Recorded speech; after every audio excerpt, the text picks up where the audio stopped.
monsieur. Laisse-moi te présenter. Il est venu avec le cordon à gloire que je vais demander de lever la main pour qu'il puisse et il est toujours béni seul. Demandez-moi quoi. Il est venu avec la chair des achères.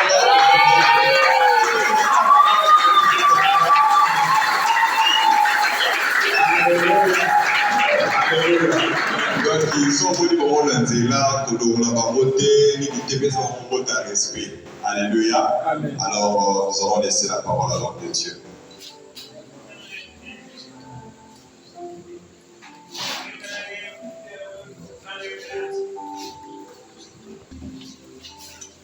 Shalom. Excusez-moi, je commence toujours à parler en voix comme ça et puis on va aussi la voix avec le temps. Est-ce qu'on peut donner une très bonne acclamation à la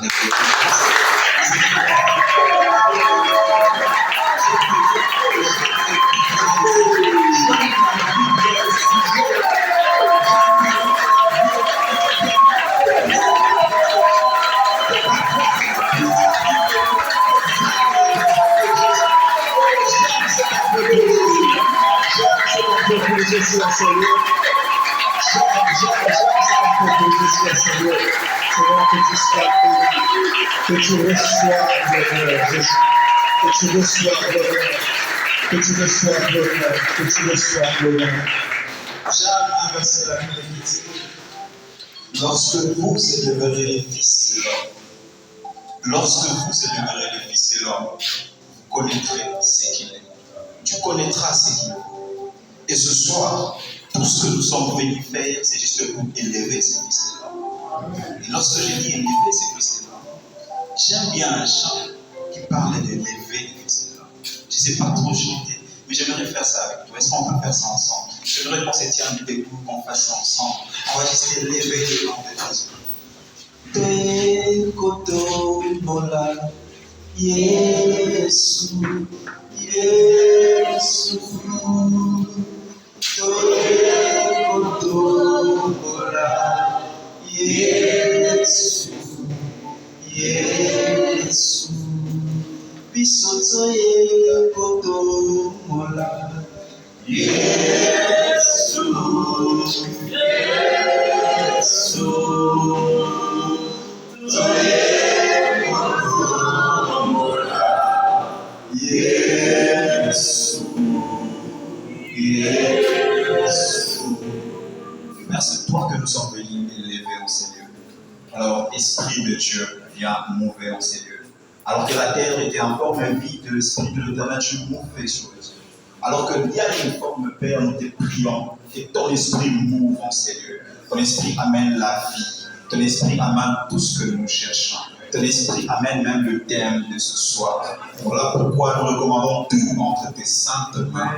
Et c'est comme ça que l'Assemblée sainte dit Amen.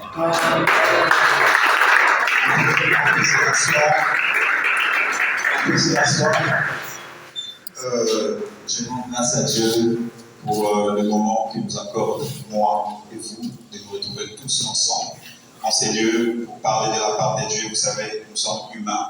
En réalité, nous ne méritons pas la grâce que Dieu nous fait. Mais par cette même grâce, il élève les hommes qu'il veut pour son service. Et ce soir, il nous a fait grâce de nous retrouver tous ensemble et partager autour de sa parole.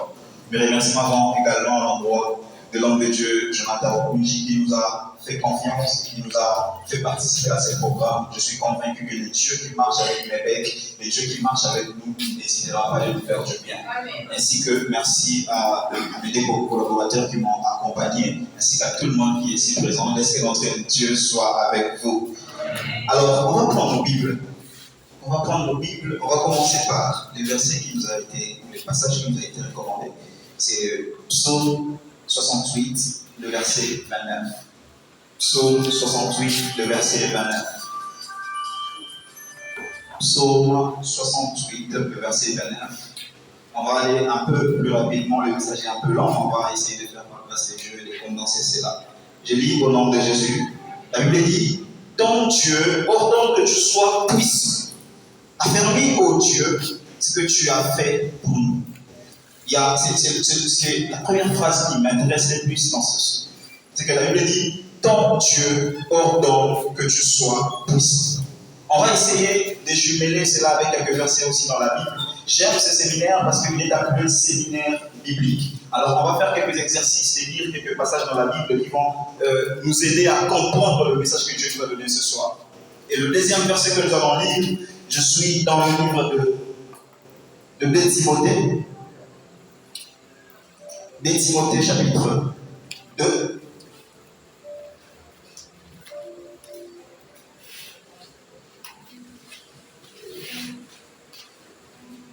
Timothée chapitre 2, on va lire les 2 premiers versets. La Bible dit, toi donc mon enfant, c'est Paul qui s'adressait à Timothée qui était son fils dans la foi. Il lui dit, toi donc mon enfant, fortifie-toi dans la grâce qui est dans Jésus-Christ. Toi donc mon enfant, fortifie-toi dans la grâce qui est dans Jésus-Christ. Et le verset 2, la Bible dit, et ce que tu as entendu de moi en présence de beaucoup de témoins, confie-les à des hommes fidèles qui soient capables de l'enseigner aussi à d'autres. Mais j'aime bien, ça c'est notre version 850, j'aime bien c'est une autre version de la Bible dit, et c'est la version que j'aime la plus pour moi, elle est celle qui s'approche plus de l'original, c'est la version NBS que j'utilise souvent aussi, c'est Nouvelle Bible Second, toujours dans ces passages-là de Timothée chapitre 2, le verset 1er, l'apôtre Paul dit ceci, toi donc mon enfant, sois puissant dans la grâce qui est en Jésus-Christ. Toi donc mon enfant, sois puissant dans la grâce qui est en Jésus-Christ. Et c'est le passage qui nous a été donné, c'est le terme qui nous a été donné dans ces séminaires de restauration et de transformation de vie, je crois. La Bible dit, Paul dit à Timothée qui était son fils dans la foi, il dit, toi donc mon enfant, sois puissant dans la grâce qui est en Jésus-Christ. J'aime la précision.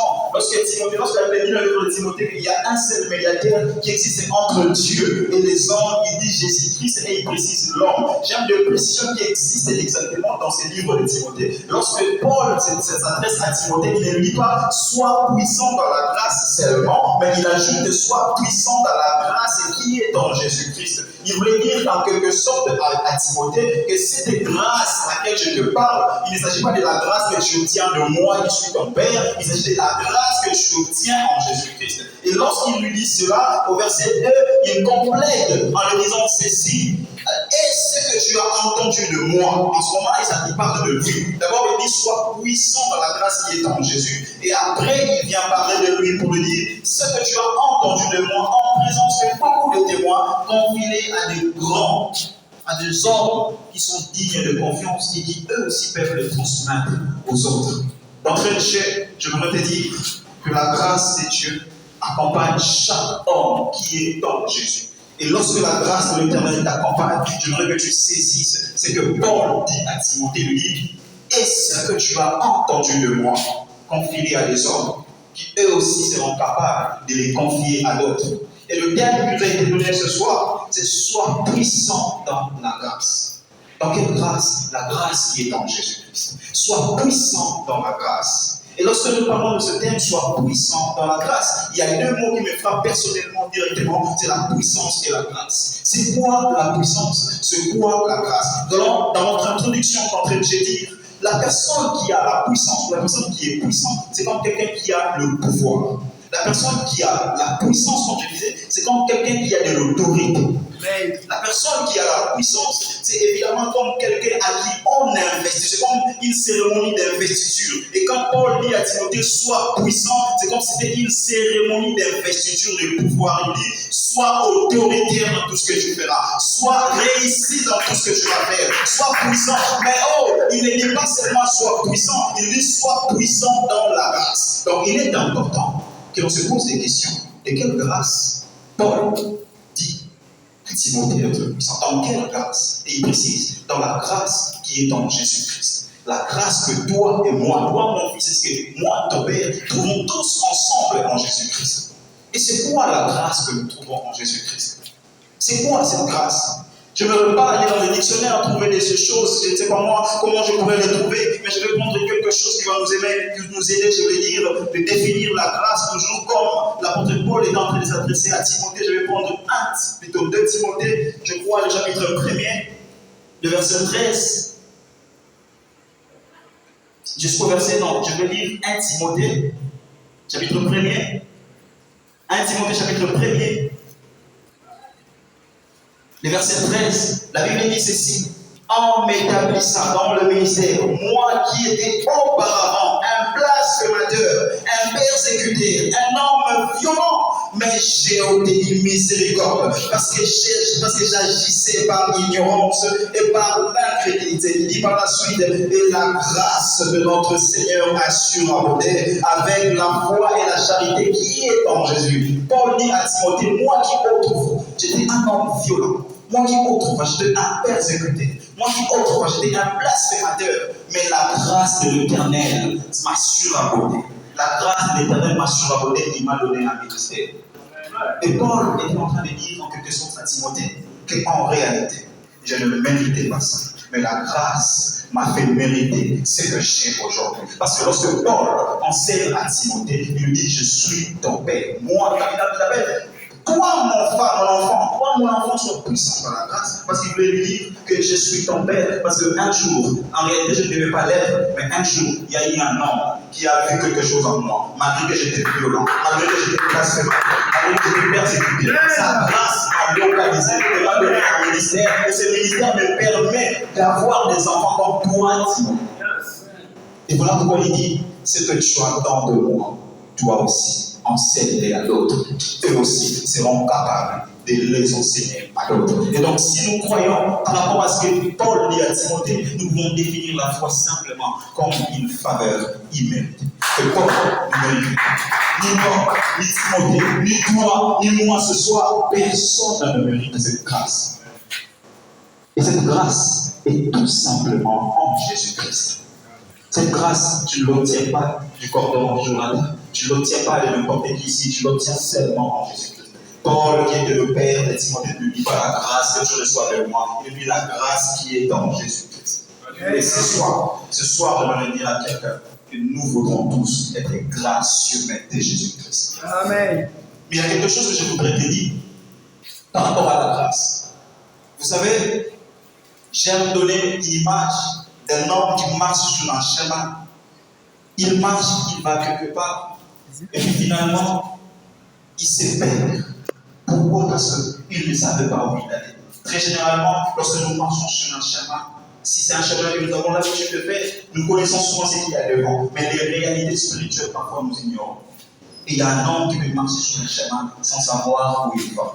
Mais écoute ceci, il y a une réalité dans la grâce. Il est possible que tu empruntes un mauvais chemin. Oui, le chemin que tu as emprunté ne t'amènera forcément pas à la réussite, ne t'amènera forcément pas au succès. En réalité, tu dois retourner et emprunter le deuxième chemin. À cause du temps qui manque, à cause de toutes ces choses qui manquent, Dieu peut déplacer la destinée du bon chemin et l'emmener sur le mauvais chemin.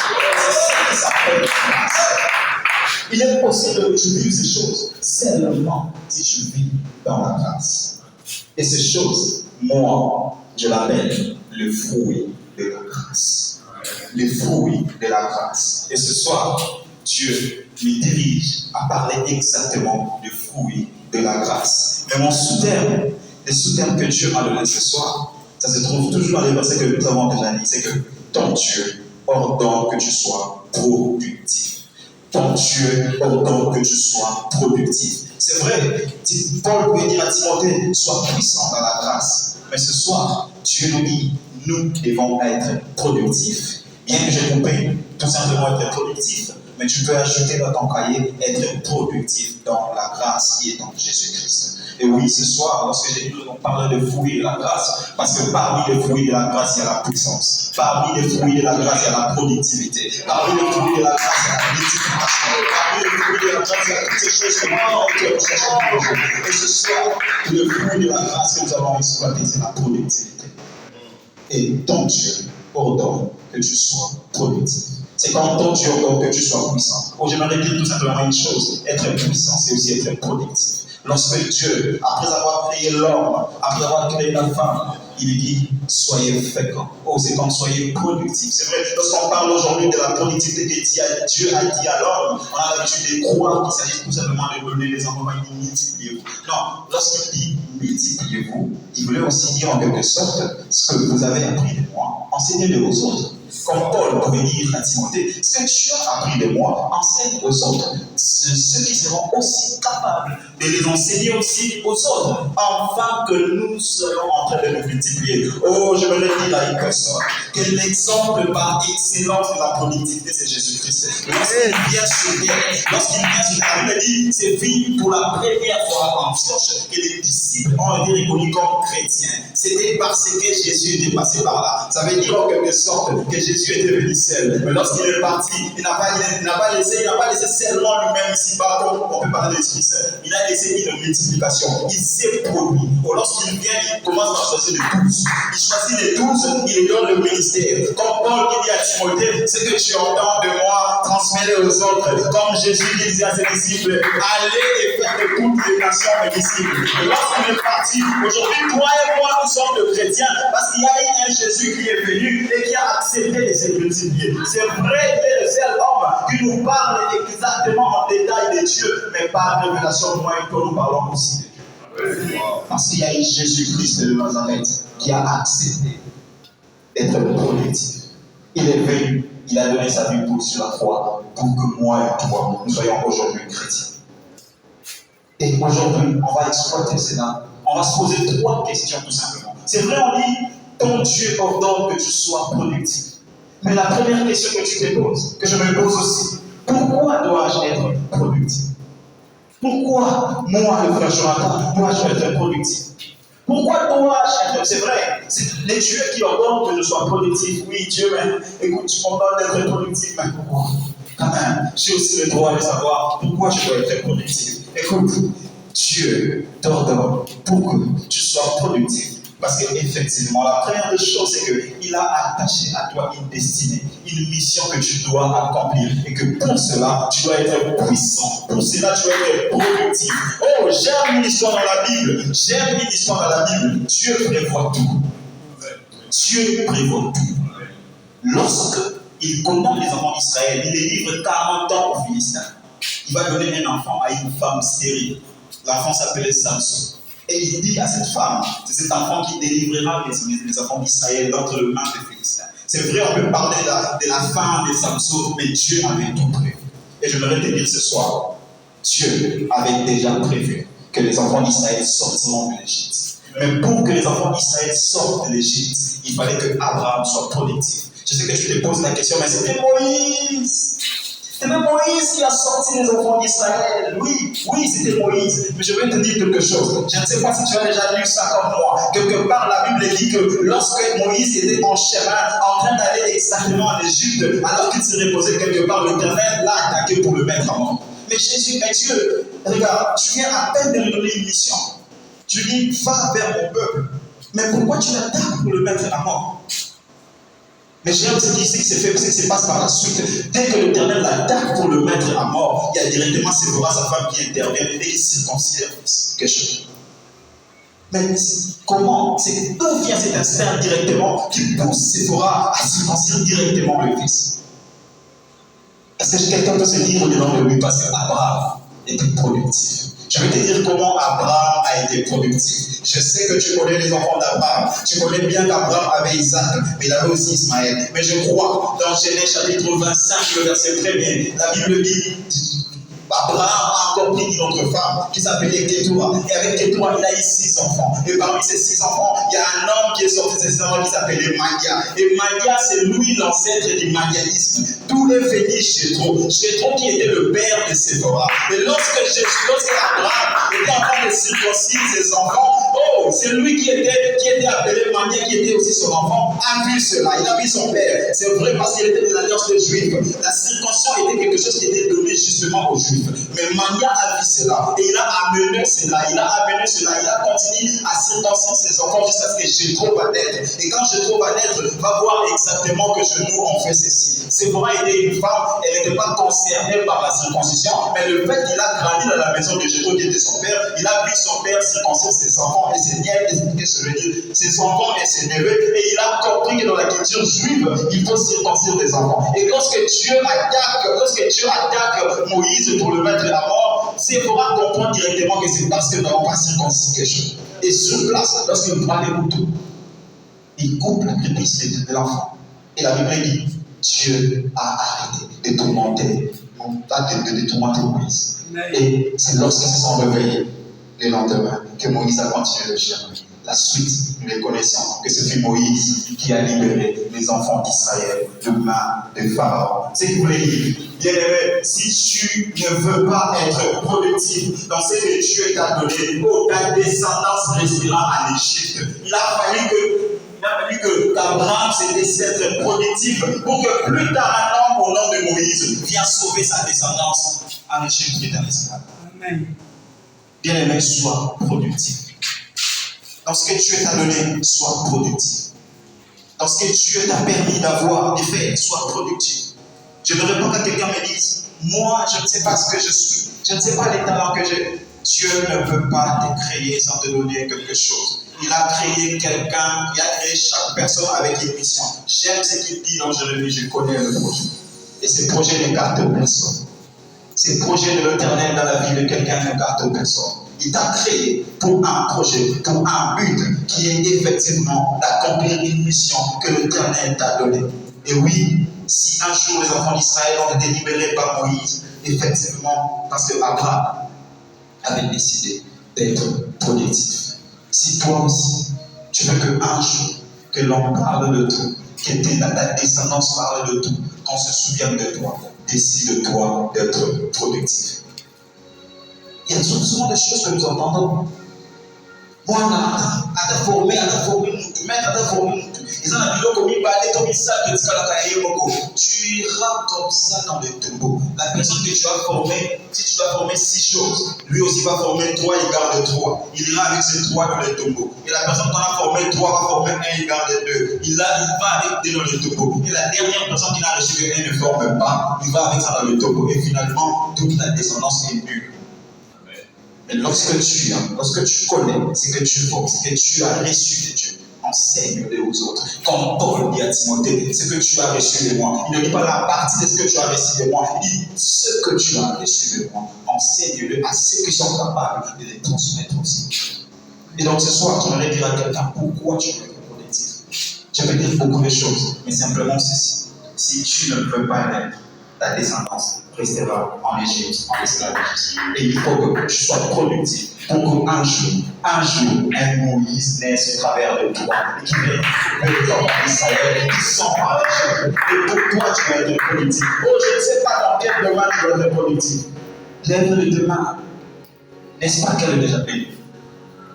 N'est-ce pas que l'Éternel a déjà béni lève-le demain? Mais pourquoi tu n'es pas productif dans ça? Et lorsque je parle de la productivité, il y a la puissance là. Venez avec puissance. Mais non derrière. Vas-y. Accomplis cela. L'Éternel est avec toi, bien-aimé. Et ce soir, pourquoi tu veux être productif? Parce qu'il y a une descendance que tu dois sauver qui sera en esclavagisme en Égypte, alors que toi, tu serais de la partie. Moïse viendra au travers de toi. Mais il doit avoir un Séphora à ses côtés. Il doit savoir qu'ici, on doit faire ceci. Pour que l'Éternel arrête de les faire abattre sur nous son feu. Et la deuxième question qu'on va se poser ce soir, c'est comment être productif? C'est vrai, nous devons être productifs, mais comment l'être? Je vois le temps qui est en train de précipiter rapidement. Je vais aller aussi rapidement. C'est que la première façon d'être productif, c'est avoir la sémence de Dieu en toi. Et cette sémence de Dieu, cette sémence de Jésus-Christ que tu dois avoir, qui doit produire des résultats, s'appelle la grâce.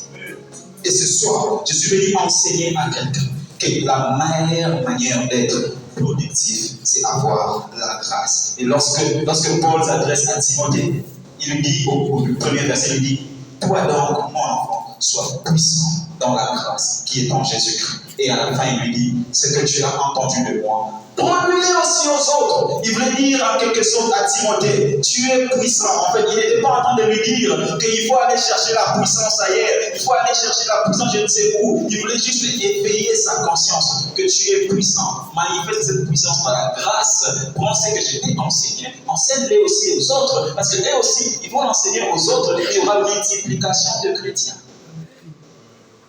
Et ceux qui connaissent l'histoire de Timothée, ils savent qu'après la mort de Paul, il a fait un grand travail Pourquoi? Parce qu'il y avait un coach comme Paul. Oh, que Dieu nous permette d'avoir des Pauls à nos côtés. Que nous tous serons à réaliser exactement la mission que Dieu nous a confiée.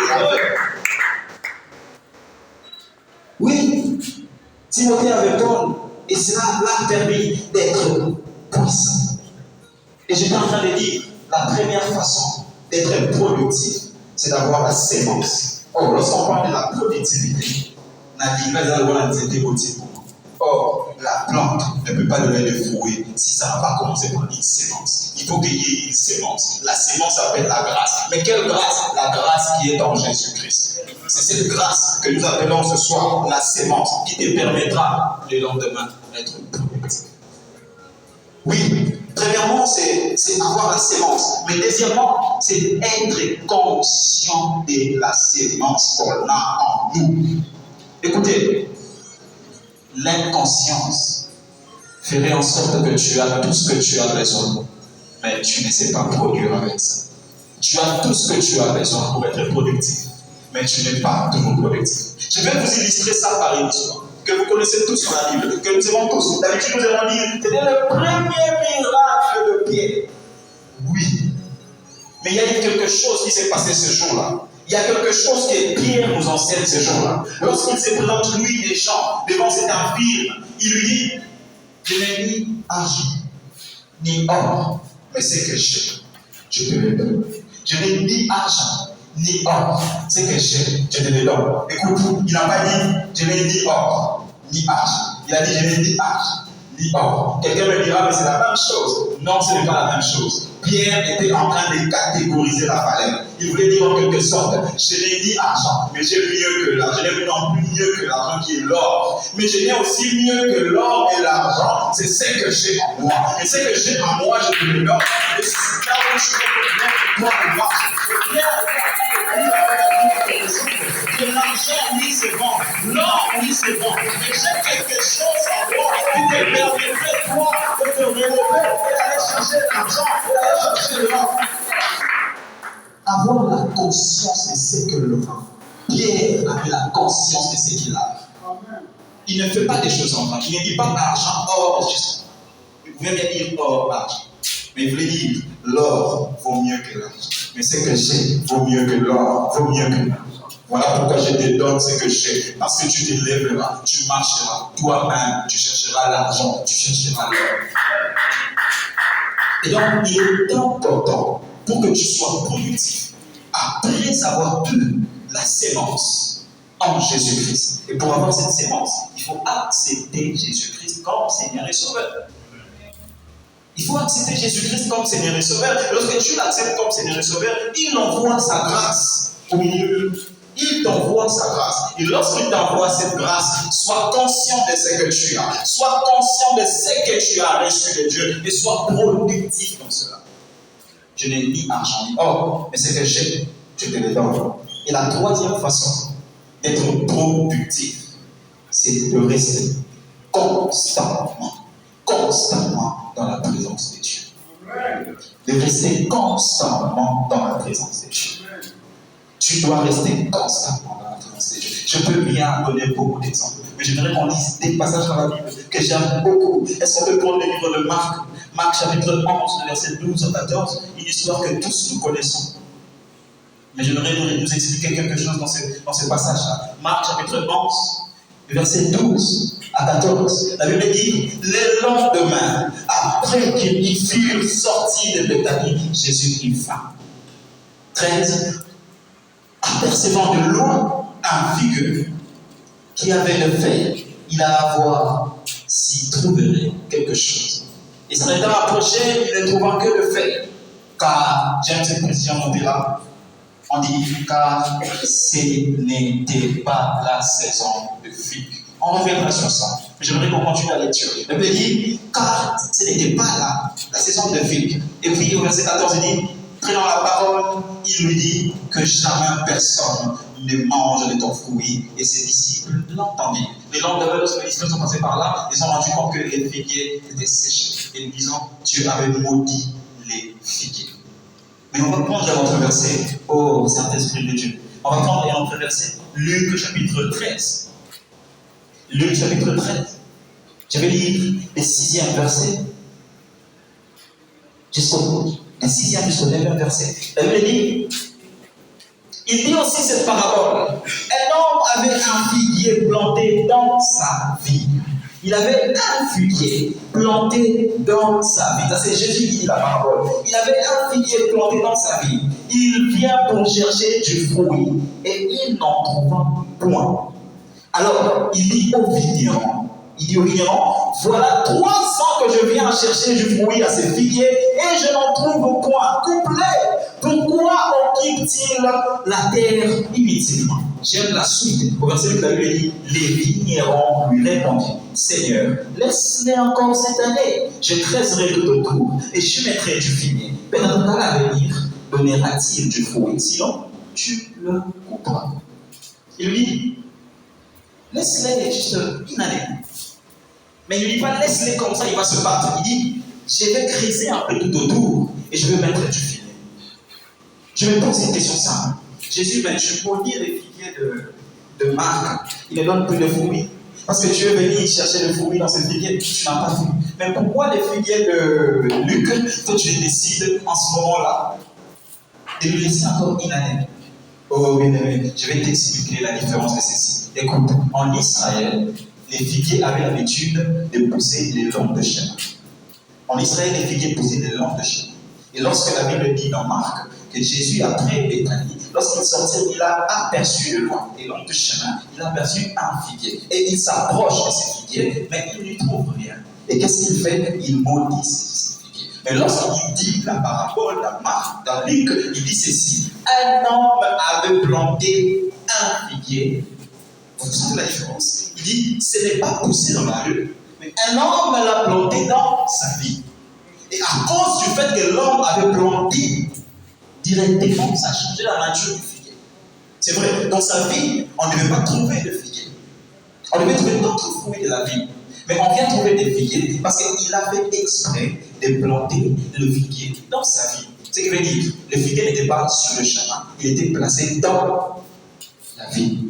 Et ce qui se passe, lorsqu'il vient 3 ans plus tard, continuer à chercher le fruit, en ce moment-là, il ne trouve pas du fruit, mais il y a eu quelqu'un qui a intercédé. Cette personne, c'est le vigneron. Je vais dire une chose à quelqu'un. Lorsque tu demeures constamment dans la présence de Dieu, il se peut que tu ne sois pas productif, mais il y a un homme qui s'appelle Jésus, qui est aujourd'hui le nécessaire, le seul qui croit en nous. Cet homme intercédera de toi et il dira au Père, accorde-le encore une année. Je veux encore l'arroser, je veux encore l'enseigner, je veux encore le dire de choses qui me permettront d'être productif. Donne-le une année. Et lorsque le terrain demande une année pour toi, tu t'enseigne des choses que tu ne peux même pas imaginer. Et je pense que Jésus demande une année pour toi parce que le résultat d'une année peut étonner de 3 ans de sécheresse que tu as passé. Et voilà pourquoi. Pour que tu sois productif, tu dois rester constant dans la présence de Dieu. Parce que si tu es comme un figuier cuit dans la rue, on te maudira. Lorsque quelqu'un voudra avoir ton fruit et qu'il n'en trouvera pas, il te maudira. Mais lorsque tu es planté dans la présence de Dieu, même le diable qui viendra dans tes jambes, il voudra passer par Jésus, pas par Dieu, pour que Dieu lui dise, tu as vu mon serviteur Job, oh, tu peux aller ne touche pas à sa vie, ne touche pas à sa vie. Parce que ta vie est précieuse. Parce que Dieu savait que même si Job perdait tout, la vie qu'il lui laisse lui permettrait de continuer à le voir et autant venir de le donner, de le laisser. Et donc, il y a un homme qui s'appelle Jésus, l'intercesseur de nous devant le Père, qui dira au Père ce jour-là, laisse-les encore une année. Je veux l'arroser, je veux encore l'enseigner. Oh, j'aimerais que quelqu'un se réalise que la meilleure façon d'être productif, après avoir eu la sémence qui est la grâce en Jésus-Christ, après être conscient que cette grâce doit produire des fruits, cette grâce doit être productive, reste constamment dans la présence de Dieu. Pour que même dans des situations compliquées, même dans la sécheresse, qu'il y ait un intercesseur pour toi qui dira au Père, laisse-les encore une année. Il va produire. Moi-même, je vais l'enseigner. Moi-même, je vais mettre du figuier et il va produire. Et c'est la meilleure façon pour nous d'être productifs. Et la dernière question qu'on va se poser, c'est que c'est vrai, nous devons être productifs parce qu'il y a une descendance que nous devons sauver, il y a une mission de l'éternel que nous devons accomplir.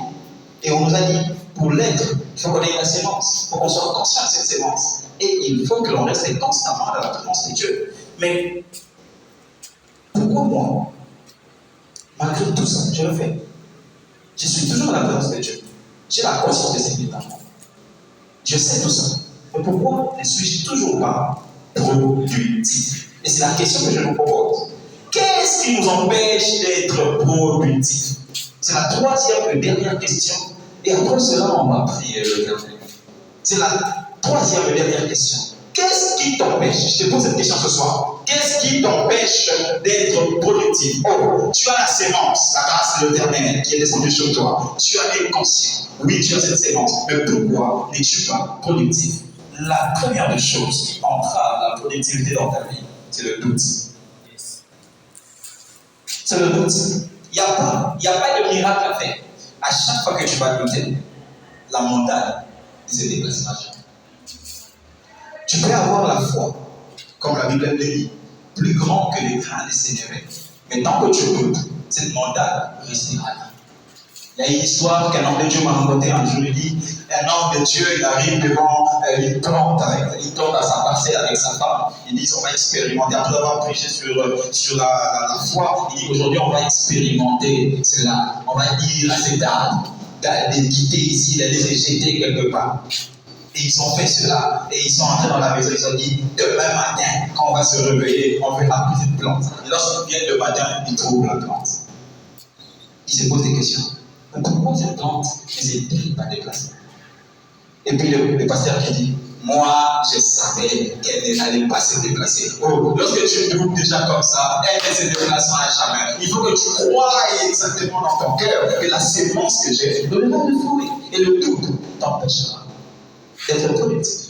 Le doute a empêché quelqu'un dans la Bible de continuer dans la productivité. Ici, je voudrais dire ceci. Il est possible, avec les aides, lorsqu'on donne la vie à Christ, de commencer à produire des fruits et à un moment donné de perdre ça.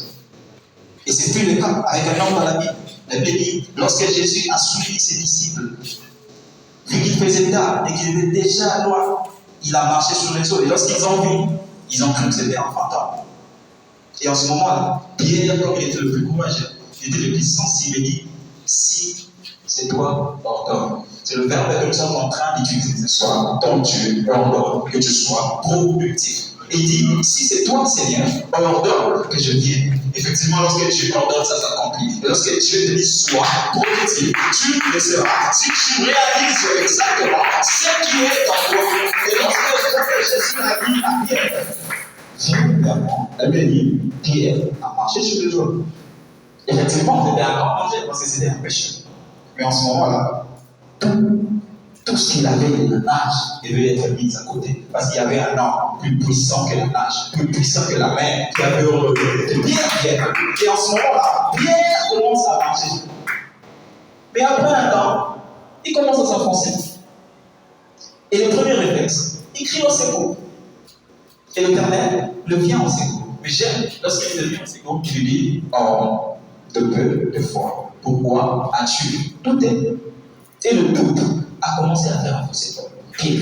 C'est vrai, il a commencé bien la marche. Il a commencé à être productif. Le fait pour lui de marcher sur les autres commençait déjà à étonner notre disciple qui était dans la barque. Mais qui est celui-là qui ordonne non seulement lui-même marche sur les autres, mais il peut aussi ordonner quelqu'un d'autre. C'est qu'il a fait avec Pierre en ce moment-là. Si Pierre n'avait pas douté, peut-être qu'il allait faire ça avec les autres. Peut-être que cette productivité allait se répandre autour des disciples. Mais à cause du doute de Pierre, les autres sont restés dans la barque. Et en ce moment-là, Pierre a commencé à s'enfoncer. Oh, je voudrais dire à quelqu'un, ne doute de rien. Ton Dieu accomplira tout ce qu'il ordonne. Lorsqu'il ordonne que tu sois productif, lorsqu'il ordonne que tu sois puissant, et la conscience de cela, et tu le seras. Ce qui t'empêche de l'être, c'est le doute. Mais la deuxième des choses qui t'empêche d'être productif, c'est la confusion des temps. Oui, la confusion des temps. La confusion des temps, c'est vrai. Mais qu'est-ce que la confusion des temps vient faire ici? Écoute, souvent nous avons l'habitude de confondre les temps de Dieu et les temps que Dieu va décider de t'exposer devant les hommes. Nous nous disons toujours, non, ce n'est pas encore les temps de Dieu. Prédicateur, tu es chez toi, tu as la parole, mais tu te dis, le temps de Dieu n'est pas encore arrivé. Je ne veux pas sortir aujourd'hui, je ne veux pas aller gagner les âmes aujourd'hui, parce que le temps de Dieu n'est pas encore arrivé. Écoute ce que dit la Bible. Dans le livre des Actes des Apôtres, chapitre 3. Le verset 8, Jésus lui dit, lorsqu'il lui pose la question si c'est en ce moment-là que Dieu va rétablir le royaume, Jésus lui dit, personne ne peut le savoir, mais vous recevrez une puissance, et vous serez productif.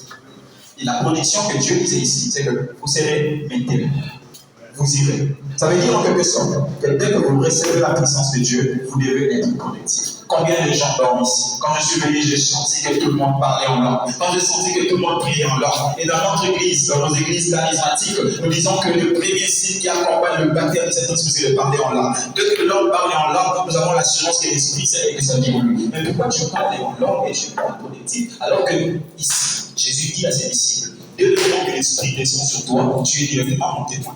Et toi, tu te dis, j'ai parlé en langue, l'esprit est descendu en moi, mais ce n'est pas encore le temps de Dieu. Écoute, il est possible que tu confondes les vrais temps de Dieu et les temps que Dieu va décider de te mettre devant tout le monde. Oh, écoute ce qui se passe dans la vie de cet homme. Il y avait un homme qui s'appelait David. David qui faisait paître les brebis de son père. Lorsqu'il faisait paître les brebis de son père, cela ne l'a pas empêché, malgré qu'il n'était pas vu de quelqu'un, de tuer l'ours. Malgré qu'il n'était pas vu de quelqu'un, de tuer David. Mais lorsqu'il plutôt de tuer les lions, lorsqu'il tuait l'ours et le lion, personne ne le voyait. N'était-il pas le temps de David? Oui, c'était le temps de David. Parce que lorsque le temps décide de l'exposer, il tue Goliath. Donc je veux dire à quelqu'un, même si Dieu ne te permet pas encore de t'exposer devant les hommes, tu nous en secret. Sinon, Dieu ne te permet pas de te voir, tu les mets en secret. Lorsque Dieu voudra t'exposer, tu vas tuer Goliath. Tu vas tuer Goliath. Oh, je t'avais dit de retenir quelque chose. Lorsque Jésus s'approche des figuiers, avant de maudire les figuiers, la Bible nous précise que ce n'était pas la saison des figues. Jésus ne connaissait-il pas que cette saison-là n'était pas la saison des figues? Oh, bien sûr que Jésus connaissait. S'il a quand même maudit les figuiers, c'est pour une raison valable. La raison est que ceux qui connaissent l'histoire des figuiers savent que les figuiers ne donnent pas seulement de fruits à la saison, ils donnent aussi le fruit de la pré-saison. Et lorsque Jésus venait, il savait que oui, c'est vrai, les figuiers ne pouvaient pas avoir de fruits parce que ce n'était pas la saison. Mais il était peut-être venu chercher le fruit de la pré-saison. Où sont tes fruits de la pré-saison? Avant que Dieu se lève et t'exposer à la saison. Tu dois avoir les fruits de la pré-saison. Écoute, lorsque l'opportunité rencontre une préparation, les résultats, les succès s'inclinent. Lorsque tu es un homme qui te prépare, qui a déjà tué les lions, qui a déjà tué l'ours, tu n'auras pas peur de Goliath. Lorsque Dieu dira, va, tu te souviendras, j'ai tué les lions, tu te souviendras, pour les brebis de mon père, je ne suis pas battu contre l'ours, j'ai tué l'ours, et donc je vais tuer Goliath. Tu diras à Saoul en ce moment, je veux moi le tuer. Je veux le tuer. Mais le problème, c'est que toi, tu dis, ce n'est pas encore mon temps. Écoute, nous qui parlons ici, qui nous connaît? Est-ce qu'on a besoin d'être connu? Mais on a juste besoin d'être productif. Par la grâce que Dieu nous a donnée. Et David a tué les lions, il a tué l'ours dans la forêt. Et lorsqu'il devait se présenter devant Goliath, c'était Saoul qui avait peur. David n'avait pas peur, car il savait que le Dieu qui a donné la victoire sur les lions, le Dieu qui a donné la victoire sur l'ours, il peut lui donner la victoire devant n'importe qui et n'importe quoi. Goliath, quoi qu'il soit, qui qu'il soit, il peut le vaincre avec la grâce de Dieu qui est bien lui. Et pour finir, la dernière chose qui t'empêche, toi, d'être productif, c'est la peur des tentations. La peur des tentations, la peur des attaques de l'ennemi. Tu as peur que l'ennemi t'attaque. Tu as peur des tentations. Oh, merveilleux. Tu as tellement peur que tu te dis, oh, je ne sais pas où je vais me retrouver. Écoute ceci. Le verbe est tenté là. Nous lisons toujours l'ennemi nous tente. Le verbe est tenté là. N'est-ce pas comment on appelle ça? N'est-ce pas en d'autres termes le verbe essayer? Le verbe tenter. N'est-ce pas en d'autres termes le verbe essayer? Et si l'ennemi ne te tue pas, mais il vient juste essayer, pourquoi as-tu peur? S'il ne vient que essayer, la Bible dit qu'il a tenté Jésus 40 jours. Après 40 jours et 40 nuits de jeûne. Ça veut dire qu'il a essayé de faire tomber Jésus. Alors pourquoi tu as peur? L'ennemi ne va faire que te tenter. Ce qu'il tente, ce qu'il cherche, ce n'est pas toi, c'est l'homme qui est en toi, la sémence qui est en toi, la grâce de Dieu qui est en toi, la lumière qui est en toi, ce qui brille en toi, l'étoile qui est en toi, c'est ce que l'ennemi cherche. Et il tente ton corps avec tout ce que tu connais, juste pour avoir ce qu'il y a en toi. Et ce qu'il y a en toi, il sait que c'est cette chose qui va être productive. Écoute cette histoire que tu connais très bien. C'est l'histoire que nous appelons très souvent du fou des Gadara. Oui, nous connaissons tous l'histoire de ce fou. Lorsque Jésus-Christ descend de là-bas, il est le premier à se jeter sur les pieds de Jésus. Et il pose la question à Jésus, qu'y a-t-il entre toi et moi? Est-ce qu'il y avait-il un problème entre Jésus et lui? En ce moment-là, Jésus ne connaissait-il? Il venait à peine d'arriver, mais il vient lui-même. Et en ce moment-là, il commence à supplier Jésus, arrête de me tourmenter. Et il demande même à Jésus, ne me jette pas dans la vie, envoie-moi juste dans ce troupeau-là de pourceaux. Et la Bible dit, lorsque Jésus pose la question à cet homme, qui es-tu? Sa réponse, il dit, mon nom, c'est une légion. Ça voulait dire en quelque sorte que cet homme n'était pas possédé par un démon. Cet homme était possédé par une légion. Une légion, effectivement, sont des milliers de démons. La question que je me pose ce soir, un seul homme, pourquoi une légion de démons? Un seul démon ne peut pas posséder la vie de l'homme. Il y a avec toi aussi. Des démons, 3 démons, ça ne peut pas suffire. 30, même 50, ça ne peut pas suffire. Pourquoi des milliers de démons? La réponse est simple. Lorsque l'Éternel chasse ces démons, la Bible dit, cet homme vient sur le pied de Jésus, le démon de la compagnie. Mais Jésus lui dit, va plutôt annoncer là où tu habites. Et la Bible dit, lorsqu'il est parti, il a parlé de Jésus dans la décapole. La décapole, en ce moment, c'était à l'est de Jourdain. Et ça regroupait en elle plus de dizaines de villes. Oh, en ce moment-là, ça voulait dire, cet homme avait une sémence que l'ennemi était en train de combattre. Voilà pourquoi il avait possédé par une légion de démons. Parce que dès que les démons sortent, cet homme devient productif. Il va parler de Jésus dans une décapole, plus de dizaines de villes. Et en ce moment-là, il est devenu productif. Le problème, c'est que quand tu as peur, et quand tu as peur, tu le laisses t'attaquer et te dominer. Et du coup, tu ne seras jamais productif. Oh, j'aimerais que tu sois productif. Ce n'est pas moi seulement qui le veux, mais ton Dieu le veut aussi. Non seulement il le veut, il l'ordonne. Il ordonne que tu sois productif. Il ordonne que tu sois productif. Oh, je vais finir par là. Il y a un homme de Dieu qui a dit une chose. J'ai aimé ce qu'il a dit. Il a dit ceci. La meilleure des choses à faire de la grâce de Dieu que nous avons reçue, c'est de nous rendre à tout moment action de grâce. Il faut venir vers lui et dire, merci Seigneur pour la grâce que tu m'as faite. Merci pour ce que tu m'as donné. Moi, je suis venu te dire ce soir que la meilleure façon de rendre grâce à Dieu, c'est d'être productif à la grâce que l'Éternel t'a donnée. Il est possible que tu tires parce que tu peux te lever là où tu es. Commence juste à demander à Dieu, je veux être productif. Je veux être productif. Je ne veux pas que dans mon domaine, que je sois toujours un suiveur. Je ne veux pas que dans mon domaine, que je continue à suivre. Je veux influencer. Je veux moi aussi produire le fruit. Je veux moi aussi faire de grandes choses. Je veux aussi moi aller de l'avant. Je veux toucher les gens.